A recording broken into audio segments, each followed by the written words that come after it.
ನಮಸ್ಕಾರ ವಿದ್ಯಾರ್ಥಿಗಳೇ, ಇವತ್ತು ಒಂದು ತರ್ಕದ ಪ್ರಶ್ನೆಯನ್ನು ಒಟ್ಟಿಗೆ ಬಿಡಿಸೋಣ.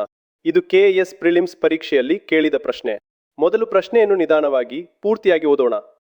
P, Q, R, S, T ಮತ್ತು U ಎಂಬ 6 ಪುಸ್ತಕಗಳನ್ನು ಅಕ್ಕಪಕ್ಕದಲ್ಲಿ ಇಡಲಾಗಿದೆ. R, Q ಮತ್ತು T ನೀಲಿ ಬಣ್ಣದ ಕವರ್ ಹೊಂದಿವೆ. ಉಳಿದವು ಕೆಂಪು ಬಣ್ಣದ ಕವರ್. S ಮತ್ತು U ಮಾತ್ರ ಹೊಸ ಪುಸ್ತಕಗಳು, ಉಳಿದವು ಹಳೆಯ ಪುಸ್ತಕಗಳು. P, R ಮತ್ತು S ಕಾನೂನು ವರದಿಗಳು, ಉಳಿದವು ಗೆಜೆಟಿಯರ್ ಆಗಿವೆ. ನೀಲಿ ಬಣ್ಣದ ಕವರ್ ಇರುವ ಹಳೆಯ ಗೆಜೆಟಿಯರ್ ಪುಸ್ತಕಗಳು ಯಾವುವು? ಈಗ ಇದನ್ನು ಸುಲಭವಾಗಿ ಬಿಡಿಸೋಣ.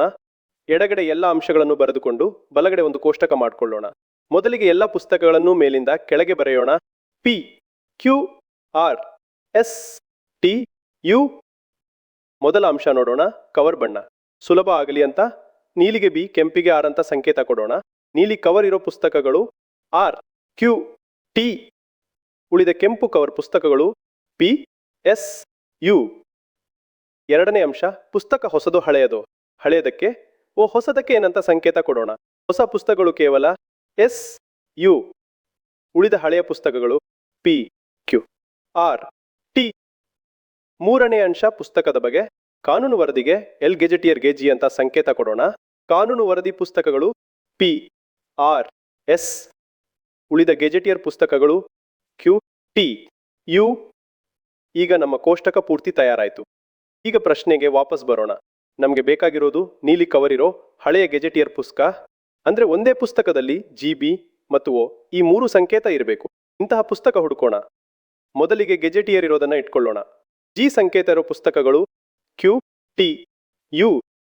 ಉಳಿದ 3 ಪುಸ್ತಕಗಳಿಗೆ ಎಲ್ಲಿದೆ, ಅವು ಗೆಜೆಟಿಯರ್ ಅಲ್ಲ. ಹಾಗಾಗಿ ಆ 3 ಪುಸ್ತಕಗಳನ್ನ ಹೊಡೆದು ಹಾಕೋಣ. ಅಂದ್ರೆ P, R, S. ಈಗ ಉಳಿದ 3ರಲ್ಲಿ ನೀಲಿ ಕವರ್ ಯಾವುದಕ್ಕೆ ನೋಡೋಣ. ನೀಲಿ ಕವರ್ ಇರೋ ಪುಸ್ತಕಗಳು ಕೇವಲ Q, T. ಇನ್ನೊಂದು ಪುಸ್ತಕಕ್ಕೆ ಕೆಂಪು ಕವರ್ ಇದೆ, ಅದು ನೀಲಿ ಅಲ್ಲ. ಹಾಗಾಗಿ ಆ ಪುಸ್ತಕವನ್ನು ಹೊಡೆದು ಹಾಕೋಣ. ಅಂದ್ರೆ U. ಈಗ ಉಳಿದದ್ದು ಎರಡೇ ಪುಸ್ತಕ Q, T. ಇವೆರಡಕ್ಕೂ O ಸಂಕೇತ ಇದೆ. ಅಂದ್ರೆ 2 ಹಳೆಯ ಪುಸ್ತಕಗಳೇ. ಹಾಗಾಗಿ ನೀಲಿ, ಹಳೆಯ, ಗೆಜೆಟಿಯರ್ ಈ 3 ಷರತ್ತು ಇವೆರಡಕ್ಕೂ ಸರಿಯಾಗಿ ಹೊಂದುತ್ತೆ. ಅಷ್ಟೇ ವಿದ್ಯಾರ್ಥಿಗಳೇ, ನಮ್ಮ ಉತ್ತರ ಸಿಕ್ಕಿತು. ಅದು Q, T. ಅಂದ್ರೆ ಆಯ್ಕೆ ಒಂದು ಸರಿ.